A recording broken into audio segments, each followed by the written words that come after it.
السلام علیکم ناظرین، آج بڑی ایک دلچسپ سٹوری میرے پاس موجود ہے۔ میرے دفتر میں ایک بہن آئی جن کا تعلق عیسائی مذہب سے ہے۔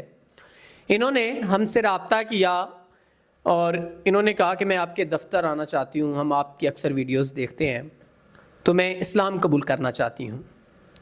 جب میں نے ارادہ کیا اسلام قبول کرنے کا تو جو میرے رشتہ دار تھے میرے خلاف ہو گئے۔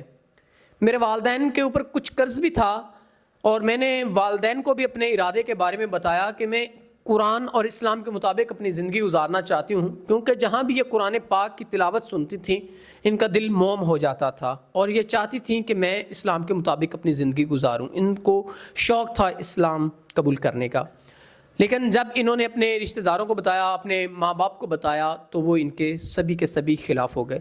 لیکن کچھ وقت کے بعد ان کے والدین کی وفات ہو گئی اور اب یہ بڑی پریشانی کے عالم میں انہوں نے جب ارادہ کیا تو رشتہ دار اب جو قرض تھا ان کے والدین کے سر کے اوپر وہ اب ان سے مانگنا شروع ہو گئے ہیں۔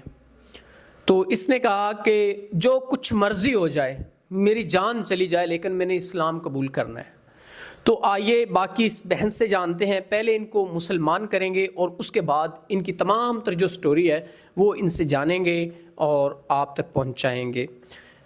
بہن، آپ نے ہم سے رابطہ کیا تو آپ جب اپنے رشتہ داروں کو آپ نے بتایا کہ یہ میرے یہ مسائل ہیں کہ میں مسلمان ہونا چاہتی ہوں، تو وہ آپ کے کیوں خلاف ہوئے؟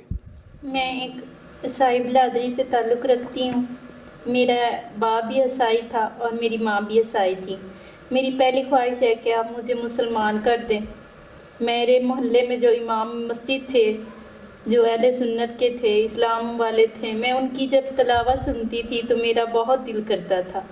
اب میرا ارادہ ہے کہ میں مسلمان ہو کر مروں، تو مہربانی ہے آپ مجھے پہلے اسلام قبول کروا دیں۔ بسم اللہ الرحمن الرحیم۔ بسم اللہ الرحمن الرحیم۔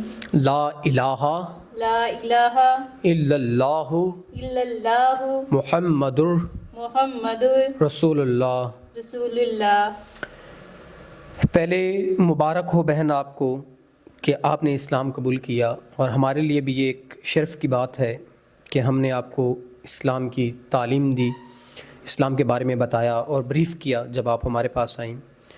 تو اب آپ کھل کے ہمیں بتائیں، جب بھی ہمیشہ مسلمان ایک سلام بلاتا ہے تو دوسرے پہ واجب ہو جاتا ہے سلام کا جواب دینا، تو اب آپ مسلمان ہو چکی ہیں تو السلام علیکم میں کہوں گا، آپ کا فرض بنتا ہے کہ آپ وعلیکم السلام کہیں۔ تو السلام علیکم۔ وعلیکم السلام۔ الحمدللہ میں مسلمان ہو گئی ہوں، یہ آپ کی بدولت، اللہ کی رحمت مجھ پہ نازل ہوئی ہے۔ اچھا بہن، آپ اپنے مسائل بتائیں۔ اب آپ اسلام میں داخل ہو چکی ہیں اور انشاءاللہ آپ کی جو بھی پریشانیاں ہیں وہ حل ہوں گی، اور آپ کے جو بھی مسائل ہیں وہ انشاءاللہ ہمارے تھرو حل ہوں گے۔ آپ اپنی مکمل ہمیں سٹوری بتائیں، کیا اسلام کا جب آپ نے سوچا، کیسے آپ کے ذہن میں خیال آیا، کیسے آپ نے قبول کرنا چاہیے، تمام تر جو حقائق ہیں بتائیں۔ جی بالکل، میں عیسائی برادری سے تعلق رکھتی تھی لیکن اب میں مسلمان ہوئی ہوں۔ مجھے سب سے پہلے جو شوق پیدا ہوا تھا وہ ہمارے محلے کا ایک امام مسجد تھا۔ جب وہ تلاوت کرتا تھا یا قرآن نکال کے بچوں کو پڑھاتا تھا تو میں مسجد کے باہر کھڑے ہو کر ان کی آواز سنتی تھی۔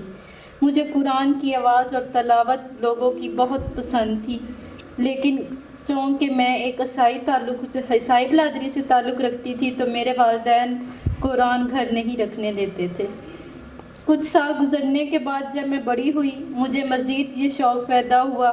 میری سہیلیاں اور میرے محلے میں کافی زیادہ لوگ اسلام قبول کر چکے تھے یا قبول کیا ہوا تھا، لیکن ہمارے چند گھر تھے جنہوں نے اسلام قبول نہیں کیا ہوا تھا۔ میں نے اپنے والدین سے جب بتایا، کیونکہ میری والدہ اور والد دونوں عیسائی برادری سے تعلق رکھتے تھے، وہ اس چیز کے خلاف ہو گئے۔ انہوں نے مجھے اسلام قبول کرنے سے روک لیا تھا، لیکن میں اپنی ضد پہ اڑی رہی۔ میں نے کہا میں نے اسلام قبول کرنا ہے۔ پھر گھر کے کچھ حالات خراب ہوئے۔ میرے والد نے گھر کے لیے قرضہ لیا تھا ایک بھائی سے۔ پھر میرے والد اور میری والدہ کا حالات خراب ہونے کی وجہ سے ڈیتھ ہو گئی تھی، کیونکہ دونوں وہ حالات برداشت نہیں کر سکے۔ میں نے جب حالات کو دیکھا، لیکن میں نے اپنا ارادہ ترک نہ کیا۔